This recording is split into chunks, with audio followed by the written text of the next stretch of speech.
It's November 17th and farmer Danny Walton sits aboard his combine, reflecting on a good year of crop yields and a not so good year for market commodity prices.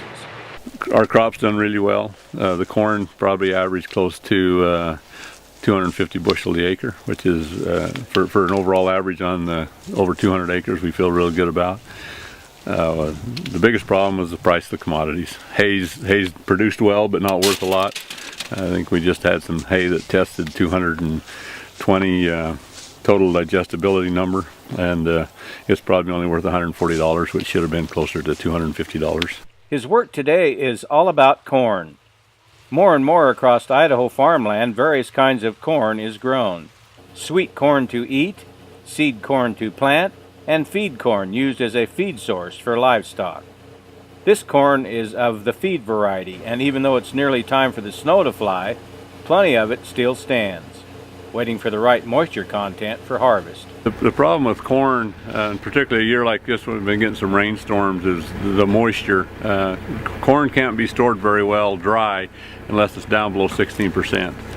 And most of the corn you see standing is above that, and that's why it's still there, because there's no really good way. There's not many dryers in our area. There are a few, but it's expensive to dry corn. So they'll let it set, and hopefully we'll get the kind of weather that'll dry it out, and then they'll come back in and combine it later.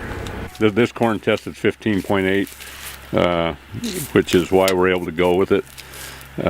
Shell's very easy, peels right off the cob. Walton says corn plays a vital part in the food chain.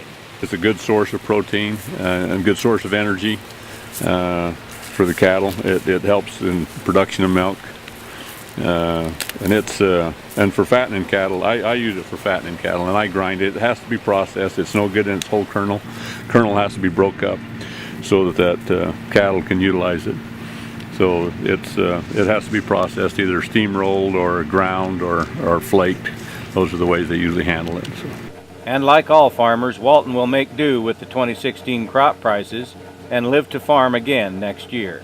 That's farming, and that's why we're the internal optimists. We'll go for it again next year. With the Idaho Farm Bureau, the voice of Idaho agriculture, I'm Steve Rick.